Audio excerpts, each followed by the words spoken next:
பல வருடங்களா கட்சியில இருக்க ஒரு மூத்த தலைவரை எடப்பாடி அவர்களுக்கு நீக்கிறதுக்கான அதிகாரம் இருக்கா? பொதுச் செயலாளருக்கு நீக்கிற அதிகாரம் இருக்கு.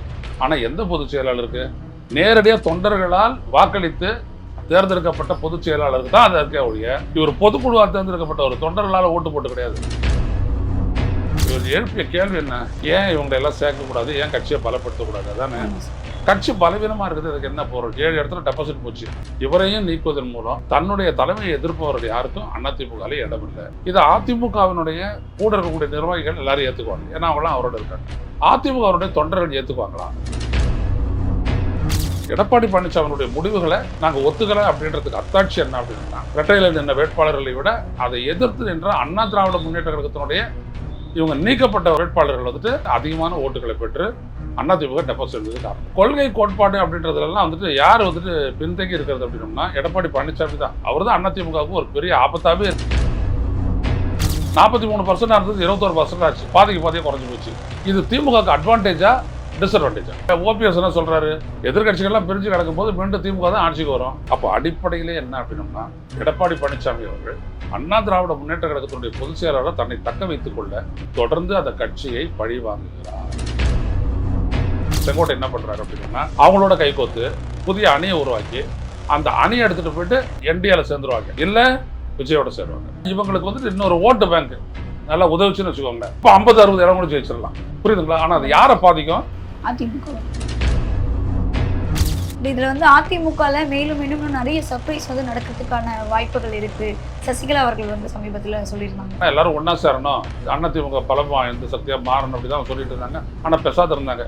என்ன காரணம்னா, இப்போ பெங்களூருடைய பவுரிங் ஹாஸ்பிட்டல் ஏதோ ஒன்றத்தில் தங்கியிருந்த போது அவங்க அப்படியே நாற்காலியில் வெளில வரும்போது டிடி ஆஃபீஸர் ஒரு 40 சமன் எடுத்தது கையில் கொடுத்துருக்காங்க. நாளைக்கு அவர் ஒன்று சொல்லுவார், அப்புறம் இவர் ஒன்று சொல்லுவார், பெரிய ப்ரெஸ் மீட்டை போட்டு ஓபிஎஸ் ஒன்று சொல்லுவார். இதெல்லாம் சகஜமாக நடக்கும். கடைசியாக சசிகலா ப்ரெஸ் மீட் கொடுத்தா. தமிழ்மண் நேயர்களுக்கு வணக்கம். இன்று நம்மோடு இணைந்திருப்பது மூத்த பத்திரிகையாளர் ஐயநாதன் அவர்கள். வணக்கம். வணக்கம். அதிமுகனுடைய மூத்த தலைவர் செங்கோட்டையன் அவர்கள் கட்சியிலிருந்து நீக்கப்பட்டிருக்காரு. இந்த ஒரு விஷயம் ஒரு மிகப்பெரிய பரபரப்பான செய்தியா போயிட்டு இருந்தாலுமே, இன்னைக்கு காலையில செங்கோட்டையன் அவர்கள் ஒரு பிரஸ் மீட் கொடுத்திருக்காரு. அதுல எடப்பாடி அவர்கள் மேல பல குற்றச்சாட்டுகளை முன் வச்சிருக்காரு. சார், இதை நீங்க எப்படி பாக்குறீங்க?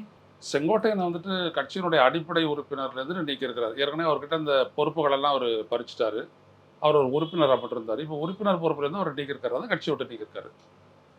அதுக்கு எடப்பாடி பழனிசாமி சொன்ன காரணம் என்னன்னா, கட்சியினுடைய கொள்கை, குறிக்கோள், கோட்பாடு ஆகியவற்றிலிருந்து விலகி விட்டார். இதுதான் எடப்பாடி பழனிசாமி ஒரு மேலே சொல்ற குற்றச்சாட்டு. எந்த கொள்கையில இருந்து, எந்த குறிக்கோள் இருந்துட்டு, எந்த கோட்பாடு? இப்போ யாருக்காவது தெரியுமா? இப்போ நான் பேசுறேன், யாருக்காவது தெரியுமா?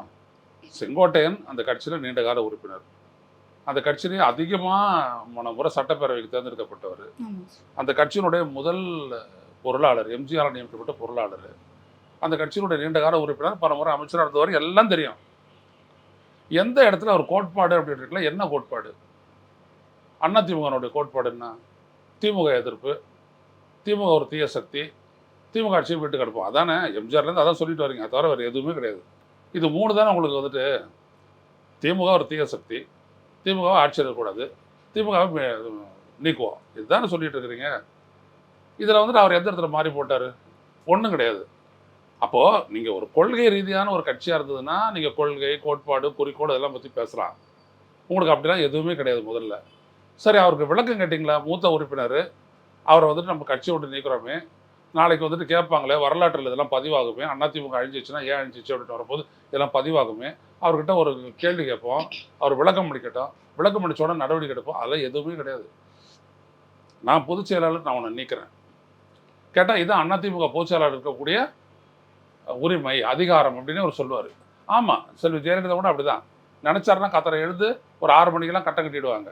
இல்லாட்டி நைட்டு 10 மணிக்கு அவங்க தூங்க போகும்போது ஒரு என்டர்டெயின்மெண்ட் மாதிரி ஒரு 4 மினிஸ்டரை தூக்கிட்டு போயிடுவாங்க. மறுநாள் கத்தரை 11 மணிக்கு 4 மினிஸ்டர் போடுவாங்க. இதுதான் அந்த கட்சி. ஓகே, நான் என்ன கேட்குறேன்னா, இந்த ஒரு கட்சியை இவர் எழுப்பிய கேள்வி என்ன?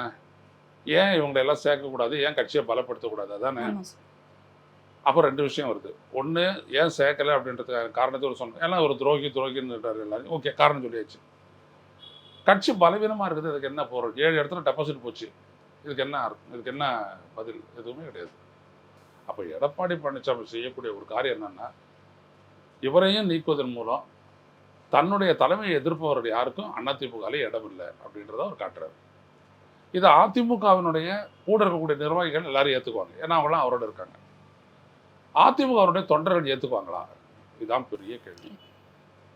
எடப்பாடி பழனிசாமியினுடைய முடிவுகளை நாங்கள் ஒத்துக்கலை அப்படின்றதுக்கு அத்தாட்சி என்ன அப்படின்னா, எடப்பாடி பழனிசாமி நிறுத்தின வேட்பாளர்களை விட, இரட்டையில நின்ற வேட்பாளர்களை விட அதை எதிர்த்து நின்ற அண்ணா திராவிட முன்னேற்ற கழகத்தினுடைய இவங்க நீக்கப்பட்ட வேட்பாளர்கள் வந்துட்டு கட்சியினர் வந்துட்டு அதிகமான ஓட்டுகளை பெற்று அதிமுக டெபாசிட் இருந்தது காரணம். உதாரணத்துக்கு ராமநாதபுரம், தேனி, வேலூர் இப்படி சொல்லிக்கிட்டே போகலாம்.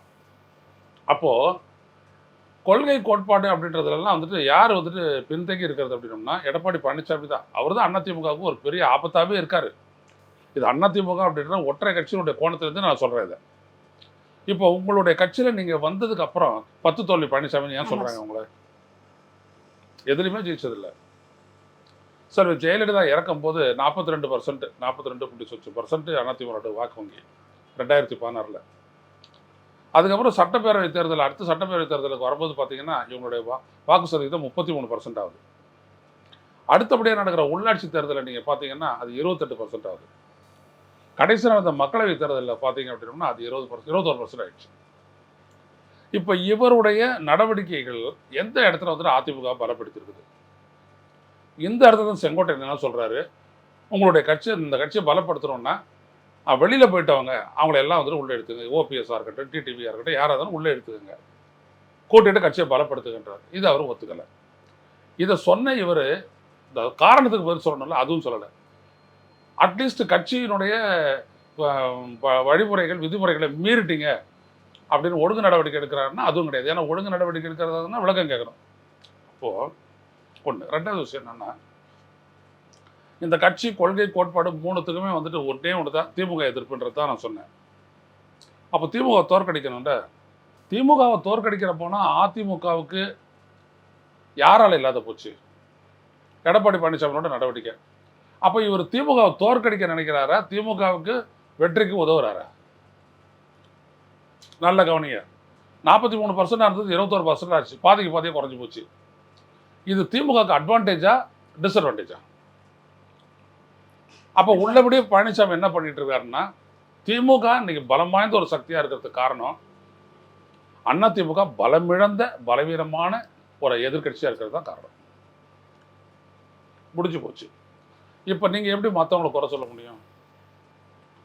இப்போ நீங்கள் பலமிழந்த சக்தியாக இருக்கிறதுனால தான் பிஜேபியோட கூட்டணி சேர்றீங்க. ஜெயலலிதா கூட்டணியை மறுத்தாங்க, நீங்கள் சேர்றீங்க. இது ஒரு மெகா கூட்டணியை மாற்றுவோன்னு இன்னமும் சொல்கிறார் பழனிசாமி.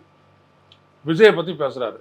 விஜய் கட்சிக்காரங்க வந்து கொடியாசிச்ச உடனே புள்ளையாசுரி போட்டாச்சு அப்படின்னு புலங்காகி தடையிறாரு. அது விஜய் கட்சிக்காரன்றதே ஒரு சந்தேகத்துக்கு உருவாக்கிருக்கு. இல்லை, அதுக்கப்புறம் அது கண்டுபிடிச்சாங்க. விஜய் கட்சிக்காரங்களே வந்து பேசுனதெல்லாம் வந்துருச்சு. இங்கே என்னன்னா, நீங்கள் குறிப்பாக கவனிக்க வேண்டியது, விஜயும் வந்து சேர்ந்தாதான் திமுகவை எதிர்கொள்ள முடியும்ட்டு நீங்களும் நினைக்கிறீங்க, எடப்பாடி பழனிசாமி நினைக்கிறாரு, அமித்ஷாவும் நினைக்கிறாரு, நயினார் நாகேந்திரன் நினைக்கிறாரு, அண்ணாமலையும் நினைக்கிறாரு, அனைத்து பேரும் நினைக்கிறாங்க. அப்போ நீங்கள் பலவீனமானது தானே. அப்போ அந்த மூல பலவீனம் எங்கே இருக்குது? பிரதான கட்சியான அதிமுகவினுடைய பலவீனம் தான். அப்போ நீங்கள் திமுகவுக்கு எதிரியா நண்பனா? இந்த கட்சியை பலவீனப்படுத்தி எல்லாரையும் பிரித்து நிறுத்துறது அப்படின்றது பலவீனம் தானே. இப்போ ஓபிஎஸ் என்ன சொல்கிறாரு, எதிர்கட்சிகள்லாம் பிரிஞ்சு கிடக்கும்போது மீண்டும் திமுக தான் ஆட்சிக்கு வரும் அப்படின்னு சொன்னாரா இல்லையா? இப்போ அதுக்கு பதில் சொல்கிறாரா பாருங்க, அவர் சொல்ல மாட்டார். அப்போ அடிப்படையிலே என்ன அப்படின்னம்னா, எடப்பாடி பழனிசாமி அவர்கள் அண்ணா திராவிட முன்னேற்ற கழகத்தினுடைய பொதுச் செயலாளர் தன்னை தக்க வைத்துக் கொள்ள தொடர்ந்து அந்த கட்சியை பழி வாங்குகிறார். அவ்வளோதான். வருகின்ற தேர்தலில் அண்ணா திராவிட முன்னேற்ற கழகம் தோச்சுன்னா அது எடப்பாடி பழனிசாமி மட்டும் இல்லை, அதிமுகவை ஒட்டுமொத்தமாக பாதிக்கும். நல்ல வேலையாக விஜய் வந்துட்டு அது அந்த மாற்ற அந்த இடத்துக்கு வர்றதா இருந்தது. அவர் உடனே கரூரில் அவர் ஒரு பெரிய அளவுக்கு சாகசம்லாம் பண்ணி காலி பண்ணி அவர் ஒரு விமர்சனத்துக்கு உள்ளாயிட்டார். அப்போ ஒட்டுமொத்தமாக என்ன ஆச்சுன்னு பார்த்தீங்கன்னா, எதிர்ப்பு அரசியல், எதிர்ப்பு சக்தின்றதே தமிழ்நாட்டில் கிட்டத்தட்ட நியூட்ரலைஸ் ஆன ஒரு சூழல் தான் நிலவுது. இப்போ இப்படியாப்பட்ட சூழலில் இதை உணர்ந்த உடனே அவர் செங்கோட்டை என்ன பண்ணுறாரு அப்படின்னா, அவங்களோட கைகோத்து ஒரு புதிய அலையன்ஸை உருவாக்கி, புதிய அணியை உருவாக்கி, அந்த அணியை எடுத்துகிட்டு போயிட்டு ஒன்று அவர் என்டிஏல சேர்ந்துருவாங்க, இல்லை விஜயோட சேருவாங்க. விஜயோட சேர்றதுக்கான வாய்ப்புகள் இருக்கு. வாய்ப்பு இருக்குது. ஏன்னா அவங்க ஜெயிக்கணும்ல. இப்போ இவங்களால வந்துட்டு ஒரு 10 சீட்டு ஜெயிச்சிட முடியாது. டிடிவி தினகரன், ஓபிஎஸ், செங்கோட்டையன், சசிகலா இவங்களால சேர்ந்து ஒரு 10 சீட்டு ஜெயிச்சிட முடியாது. அங்கங்கே ஜெயிக்கலாம், ஆனால் அதுக்கு மேலே முடியாது. ஆனால் இவங்களுக்கு வந்துட்டு இன்னொரு ஓட்டு பேங்க் நல்லா உதவிச்சுன்னு வச்சுக்கோங்க. அப்போ 50-60 இடம் கூட ஜெயிச்சிடலாம். புரியுதுங்களா? ஆனால் அது யாரை பாதிக்கும்? அதிமுக.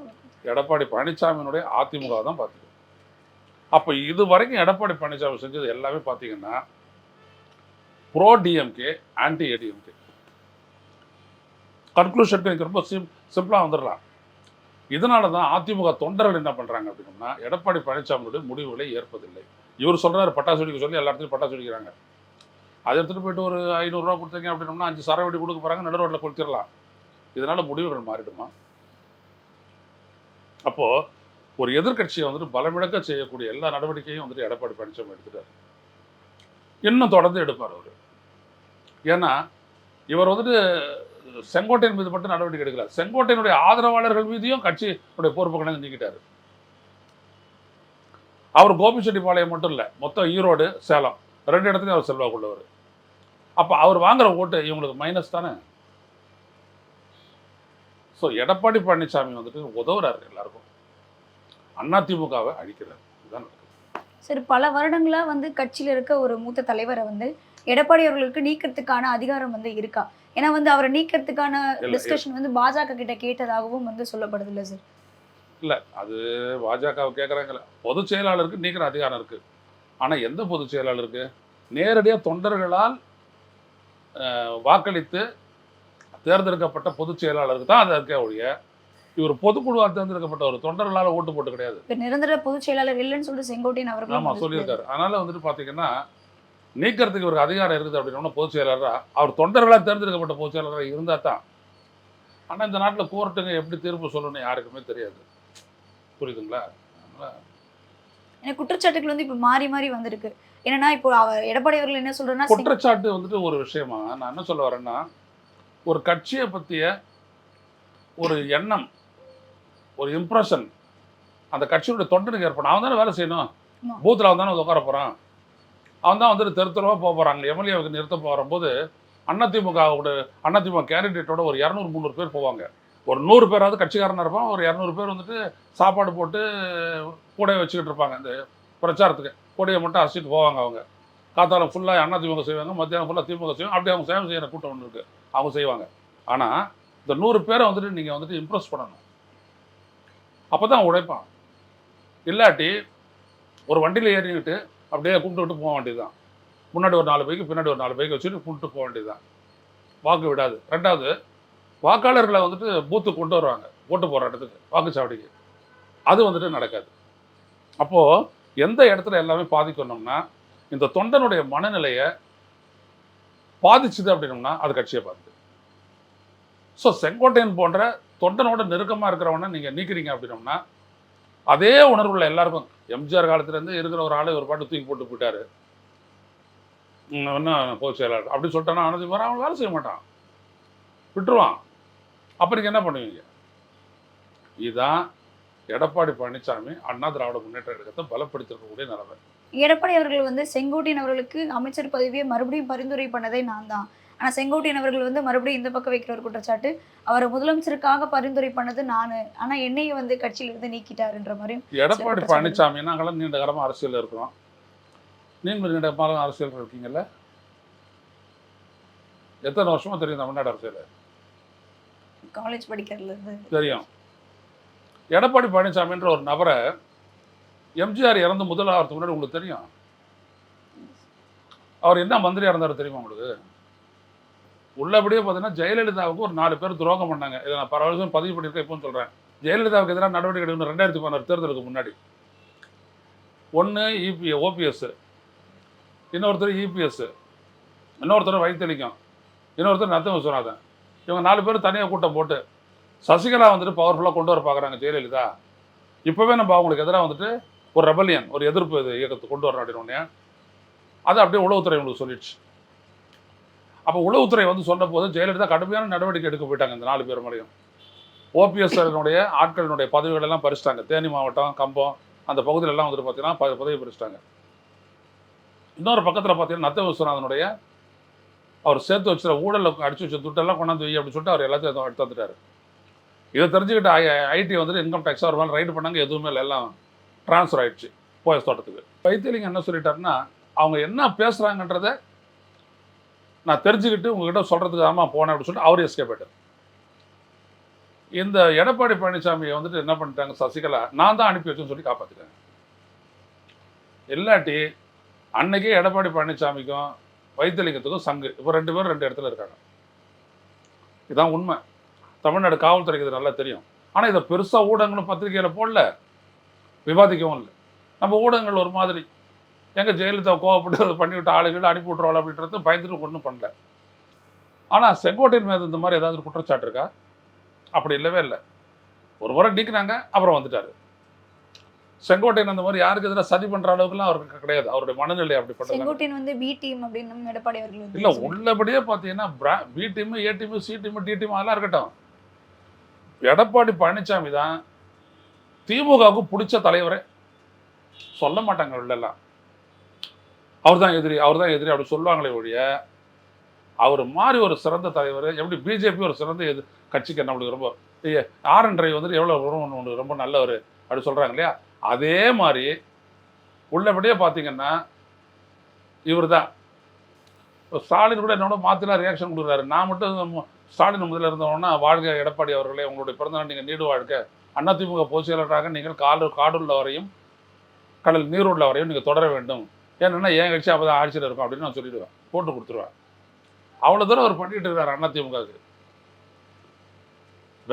அதிமுகனுடைய அப்படின்னு சொல்லி யாராவது வந்து முடிச்சு வைக்கணும் இல்லையா, அந்த வேலையை வந்துட்டு எடப்பாடி பழனிசாமி செய்கிறார். இவ்வளோதான். மற்றபடி இந்த மாதிரி எதுவுமே வந்துட்டு செங்கோட்டையனுக்கு தெரியாது.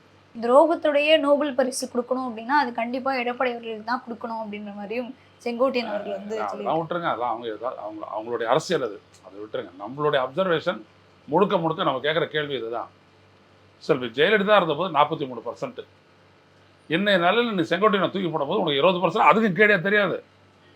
எலெக்ஷன் இருந்தால் தான் தெரியும். இது வந்துட்டு 2024, இப்போ 25 ஆகி 26, அதில் இன்னும் எவ்வளோ சீர்கேடு நடந்துச்சு, இன்னும் எவ்வளோ பர்சன்டேஜ், நீங்கள் 15 16 அதுவே தெரியாது. சும்மா ஒரு அடிப்படையில் நம்ம பேசிட்டு வரோம், அவ்வளோதான். இவர் என்ன பண்ணிட்டார்? இவர் இப்போ திமுகவுக்கு எதிராக இவர் பேச பரப்புரை எடுபடாதுன்றதுனால விஜய் இறக்கி விட்றாங்க. அது ஒன்றே போறாது அவருக்கு. திமுக அவங்களால தோற்கடிக்க முடியாதனால நீங்களே தான் விஜய் நாட்டுறீங்க. அது போறாது அவங்களுடைய பலவீனத்துக்கு. அதான் அத்தாட்சி. இதுல வந்து அதிமுகல மேலும் இன்னும் நிறைய சர்ப்ரைஸ் வந்து நடக்கிறதுக்கான வாய்ப்புகள் இருக்கு. இதுக்கப்புறம் வந்து என்ன நடக்க போகுது, நான் என்ன செய்ய போறேன்றதை பொறுத்து இருந்து பாருங்க அப்படின்னு சசிகலா அவர்கள் வந்து சமீபத்தில் சொல்லியிருந்தாங்க. இல்லை, இது வரைக்கும் சசிகலா என்ன சொல்லிட்டு இருந்தாங்கன்னா, எல்லாரும் ஒன்றா சேரணும், பழையபடி அதிமுக பலம் எந்த சக்தியாக மாறணும் அப்படி தான் சொல்லிட்டு இருந்தாங்க. ஆனால் பெசாத இருந்தாங்க. என்ன காரணம்னா, பிஜேபி கொடுத்த மிரட்டல் அந்த அம்மாவுக்கு. நீ வெளில வந்தீங்கன்னா அப்புறம் இடி எல்லாம் இஷ்யூ பண்ணுவாங்க. 40 ஃபார்ம். சசிகலா சிறையை விட்டு வெளியில் வரும்போது அவங்களுக்கு உடம்பு சரியில்லை, கொரோனா அட்டாக் ஆச்சு. அப்போ பெங்களூரினுடைய பவுரிங் ஹாஸ்பிட்டலில் ஏதோ இடத்துல தங்கியிருந்த போது அவங்க வந்துட்டு அப்படியே நாற்காலியில் வெளில வரும்போது இடி ஆஃபீஸர்லேருந்து ஒரு 40 சமன் எடுத்ததை கையில் கொடுத்துருவாங்க. பார்த்துக்கங்கம்மா அப்படின்ட்டாங்க. இங்கே சென்னைக்கு வந்துட்ட உடனே ஒன்று ஒதுக்கிடுங்க அரசியலில், இல்லாட்டி சிறைச்சாலையில் இருக்க வேண்டியது இருக்கும், கோர்ட்டுக்கு நடந்துகிட்டு இருக்க வேண்டியது இருக்கும். உங்ககிட்ட அவ்வளோ ஃபார்ம் கொடுத்தாச்சு சொல்லிட்டு.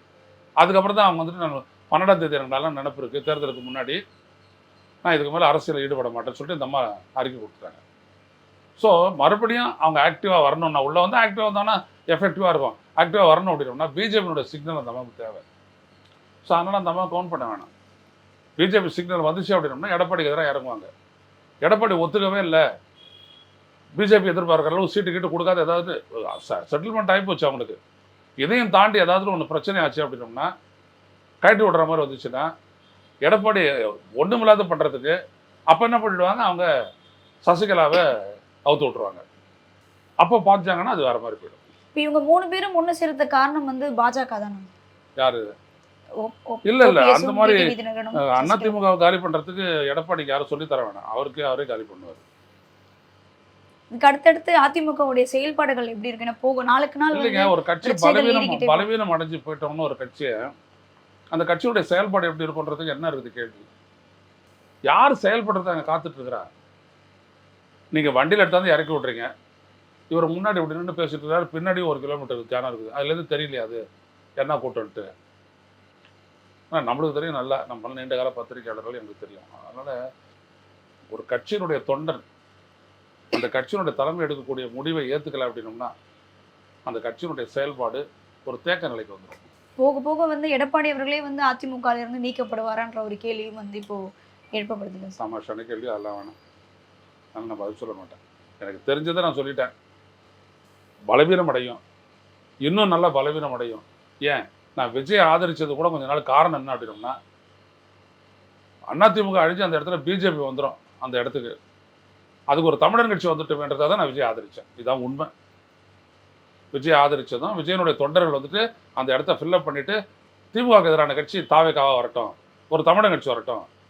ஏன்னா அதிமுக அழிய போதான் நான் சொல்லிட்டேன். பத்திரிகையாளர்கள்லாம் பலருக்கும் தெரியும், நான் சொல்லியிருக்கேன் அந்த மாதிரிலாம்.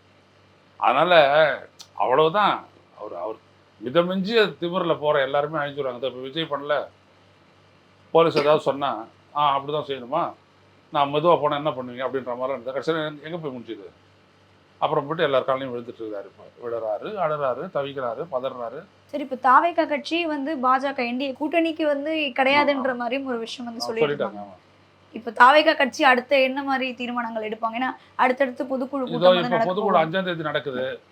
முதல்ல விஜயனுடைய ஃபோக்கஸ் என்னவா இருக்கணும்னா, டிசம்பர் வரைக்கும், கிறிஸ்மஸ் வரைக்கும் கட்சியை வளர்க்கலாம், அதுக்கப்புறம் அலையன்ஸ் பற்றி பேசலாம்னு ஒரு முடிவு எடுப்பார். ஒன்று. ரெண்டாவது விஷயம், தன்னுடைய கட்சியினுடைய கட்டுமானங்கள், கட்சியினுடைய கட்டமைப்பை வந்துட்டு ஏற்படுத்துறது, கிராமம் வரைக்கும் கட்டமைப்பு ஏற்படுத்துறது அப்படின்றதுல கவனம் செலுத்துவாங்க. மூணாவது, இவர் மட்டுமே பரப்புரைக்கு போயிட்டு இருக்கிற இடத்துல கட்சியினுடைய பேச்சாளர்களை வச்சு அங்கங்கே பொதுக்கூட்டம் போட வைப்பாங்க. நாலாவது, சில போராட்டங்கள் இந்திய ஒன்றிய அரசு தமிழக அரசுக்கு எதிராக நடத்தி நாங்கள் வலிமையான ஒரு சக்தி தான்றது அவங்க காட்டுவாங்க. இது 5 தான் இருக்கும். தாவேகானுடைய ஆக்ஷன் இப்படி தான் இருக்கும். மற்றபடி தாவேகா வந்துட்டு அலையன்ஸ் போடுற அந்த பேச்செல்லாம் தள்ளி வச்சிருவாங்க. இப்போதைக்கு பேச மாட்டாங்க. இப்போதைக்கு கூட்டணி கொடுத்து எந்த ஒரு இதுவும் வந்துட்டு பேச மாட்டாங்க. பலவீனமான நிலையில் இருக்கும்போது பேசுறதுல அர்த்தம் கிடையாது. இல்லை, அவங்க பலப்படுத்திக்கிட்டு பேசுனாங்க அப்படின்னா எல்லாம் உண்டு. இன்னும் இப்போ காலையிலேயே வந்து எடப்பாடி அவர்களும் வந்து ப்ரெஸ் மீட் கொடுத்துருந்தாங்க. டிடிவி தினகரனும் ஒரு பக்கம் வந்து ப்ரெஸ் மீட் கொடுத்துட்ருக்காங்க. இப்போ இவங்க 3 பேருக்குள்ளேயும் வந்து குற்றச்சாட்டுகள் வந்து அதிகரிச்சுட்டே இருக்குல்ல சார், இதை நீங்கள் எப்படி பார்க்குறீங்க? அது அவங்களுக்குள்ள இருக்கக்கூடிய பொலிட்டிக்கல் என்டர்டெயின்மெண்ட். அதை நம்ம ஒன்று அதை சொல்கிறதுக்கு ஒன்று இல்லை. அவங்க ஒரு குற்றச்சாட்டு சொல்லுவாங்க, தினகரன் சொல்லுவார், அப்புறம் செங்கோட்டையன் சொல்லுவார், அப்புறம் மறுபடியும் சொல்லுவார், நாளைக்கு அவர் ஒன்று சொல்லுவார், அப்புறம் இவர் ஒன்று சொல்லுவார், அப்புறம் இதுக்கு நடுவில் திடீர்னு ஒரு பெரிய ப்ரெஸ் மீட்டை போட்டு ஓபிஎஸ் ஒன்று சொல்லுவார். இதெல்லாம் சகஜமாக நடக்கும். கடைசியாக சசிகலா வந்து ப்ரெஸ் மீட் கொடுத்தா விஷயம், அது வராத வரைக்கும் எல்லாம் என்டர்டெயின்மெண்ட்டு தான். அவங்க ஒரு ப்ரெஸ் மீட் கொடுத்தா ஒரு இது அவங்களுக்கு வந்து சிக்னிஃபிகண்ட்டான ஒரு மூவாக இருக்கும். கண்டிப்பாக சார். இதுக்கு அடுத்தடுத்து அதிமுகவில் என்னென்ன செயல்பாடுகள் நடக்க போகுது அப்படின்னு நம்ம பொறுத்திருந்து பார்ப்போம் சார். நிறைய விஷயங்களை பகிர்ந்து மிக்கிறோம். நன்றி.